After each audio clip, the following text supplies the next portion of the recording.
আসসালামু আলাইকুম। সবাই কেমন আছেন? আশা করি সবাই অনেক বেশি ভালো আছেন। আজকে আমি সাইকা ইয়াস ব্লগ থেকে নতুন একটা ভিডিও নিয়ে হাজির হলাম আপনাদের সামনে। তো ভিডিওটা অনেক গুরুত্বপূর্ণ। আপনারা টেনে টেনে দেখলে কিছু বুঝতে পারবেন না। আশা করি আপনারা পুরোটা ভিডিও দেখবেন, তাহলে কিন্তু আপনাদের বুঝতে সুবিধা হবে আর আমার বলাটাও সার্থক হবে। তো দেখুন, আমি বলবো যে এটা যে যারা মুরগি বাচ্চা দিয়ে ছোট আকারে খামার করতে চান, তারা কিভাবে খামার করলে আপনারা অনেক টাকা লাভবান হওয়া যাবে, এ বিষয়ের উপরে আমি ভিডিওটা করতেছি। তো আমি মুরগির বাচ্চা যখন আমি মুরগি পালা শুরু করি, তখন থেকে আমি প্রথমে ছাড়ি পালতাম, দেখি সবগুলো বাচ্চা মারা যায়, কাকে নিয়ে যায়, ছিলে নিয়ে যায়। তো এরকম সবাইরই এরকম। তো তখন আমি যে সিদ্ধান্তটা নিলাম, সে থেকে কিন্তু আমি মুরগির বাচ্চা পালন করে অনেকটা লাভবান হচ্ছি। আর সেটাই আপনাদের মাঝে তুলে ধরবো, কীভাবে আপনারা মুরগি বাচ্চা লালন পালন করলে কিন্তু আপনারা অনেক টাকা লাভবান হতে পারবেন।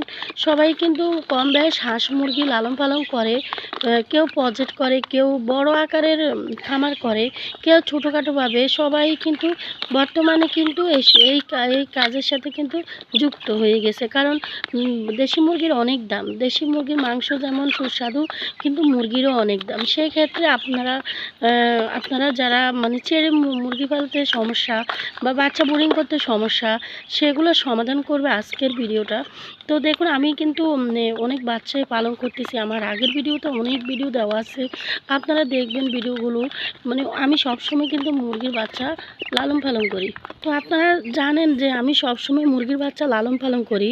আর সেই মুরগির বাচ্চাগুলো কেন এতটা বড় হয়ে যায় তাড়াতাড়ি, বা কীভাবে কী করে। আমি শীতের মধ্যে এবার আমি 3-4 বার বাচ্চা ফুটাইছি। তো আমি একবার বাচ্চা ফুটাইলে তখন কিন্তু 50, 60, 70, 80টা, বা আমি 90, 100টা বাচ্চা ফুটাই। কিন্তু বর্তমানে আমার এখন অনেক মুরগি কমে ফেলছি, ডিম কমে গেছে, যার জন্য আমি এখনও বাচ্চা করতে পারিনি। আর আমি মাঝে মাঝে বেড়াতে যাই, সেজন্য আমার সমস্যা হয়ে যায়। তো আজকের ভিডিওটা অবশ্যই আপনাদের অনেক উপকারে আসবে। সেটা হচ্ছে, আপনারা যারা এরকম খামার করতে চান, তাহলে আপনারা কি করবেন, আপনারা কিভাবে মুরগি বাচ্চা ফুটাই আপনারা অনেকগুলো মুরগি বাচ্চা ফুটাবেন, সেটাই আপনাদের সাথে আজকে আমি শেয়ার করতেছি। আপনারা যারা অল্পতে বেশি লাভ করতে চান, তাদের জন্য এই ভিডিওটা। এই যে দেখুন, আমি এখানে একটা আরএফএলের খাঁচা, এটা আমি আজকে থেকে অনেক বছর আগে কিনছি। অনেক বছর না, প্রায় 3 বছর হয়ে গেছে, হয়তো বা 3 বছর, 3.5 বছর এরকম হয়েছে, আমার সঠিক মনে নাই। তবে এই খাঁচাটা কেনার পর থেকে আমার মুরগির বাচ্চা একটাও নষ্ট হয় না, একটাও মারা যায় না, একটাও কিছু নিয়ে যায় না। আমি মুরগির বাচ্চা ফুটানোর পরে এই মায়ের থেকে আমি এটার ভিতরে, এই জুড়িটার ভিতরে আমি রাখি। এখানে আমার 100 বাচ্চা ব্রিডিং করা সম্ভব।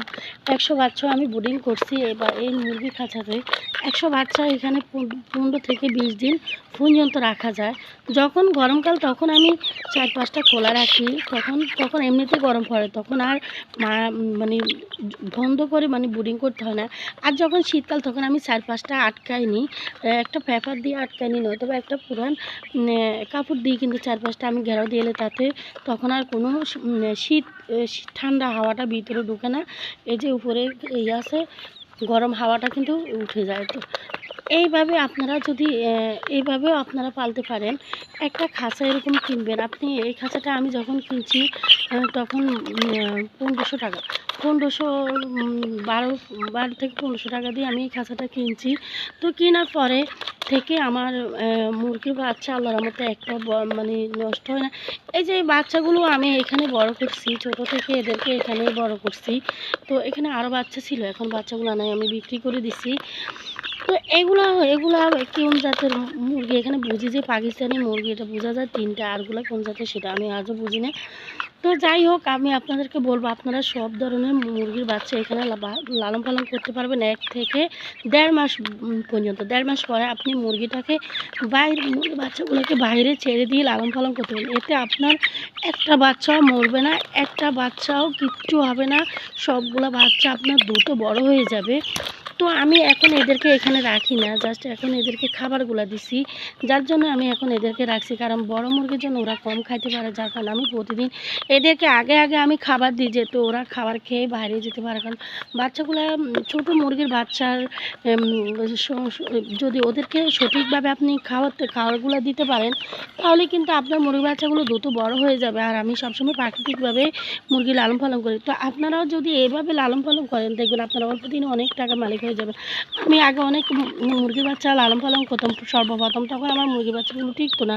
যবে থেকে আমি এই খাঁচাটা কিনছি তবে থেকে আমার অনেক টাকা আয় হয়, বা অনেকটা মানে খাবার নষ্ট হয় না। নিচে চালা দিয়ে, গরমকালে আমি নিচে চালা দিয়ে, উপরে তুষ দিতে হয় না। উপরে প্রথমে আমি নিচেও তুষ দিই না গরমকালে, যেমন এখন বাচ্চা ফুটেছে, এখন আমি নিচে তুষ দিব না, এমনিতে পাটের চালা বিছিয়ে রাখবো।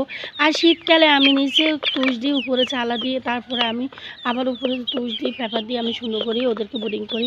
তো বাচ্চা যখন মাকে দিয়ে বোর্ডিং করা হয়, তখন কিন্তু ওই বাচ্চাগুলো একটা নষ্ট হয় না। আর যাদের ইনকিউবেটর নাই, আমার মতো মুরগি পালে আমরা যারা আমি কিন্তু ইনকিউবেটর দিই মুরগি বাচ্চা ফুটাইতে পছন্দ করি না, যে সেই ক্ষেত্রে আমি এরকম 100 বাচ্চা বা 80-90টা বাচ্চা আমি একসাথে ফুটাই, যেহেতু মুরগি দিয়ে ফুটাই, যেহেতু মুরগি দিয়ে লালন পালন করা সম্ভব। আর আমার এরকম একটা জুড়ি থাকতে, আর আমার ইনকিউবেটরের কী দরকার, আমার বড় একটা ভালো মানে একটা একটা খামারিরা যেভাবে মানে সুস্থভাবে একটা জায়গায় মানে মুরগিগুলোকে রাখি লালন পালন করে, ঠিক এই খাঁচাটার ভিতরেও আপনি 1-2টা বেশ মুরগি বাচ্চা করেও কিন্তু এরকম একটা খামার দিতে পারেন খামারিদের মতো।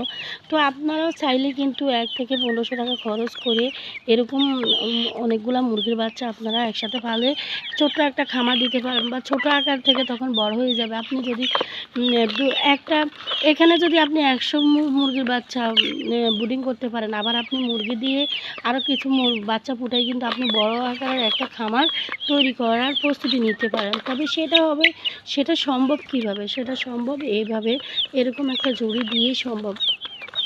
তো আজকের ভিডিওটা এটুকুই। সবাই ভালো থাকুন, সুস্থ থাকুন। আল্লাহ হাফিজ, আসসালামু আলাইকুম।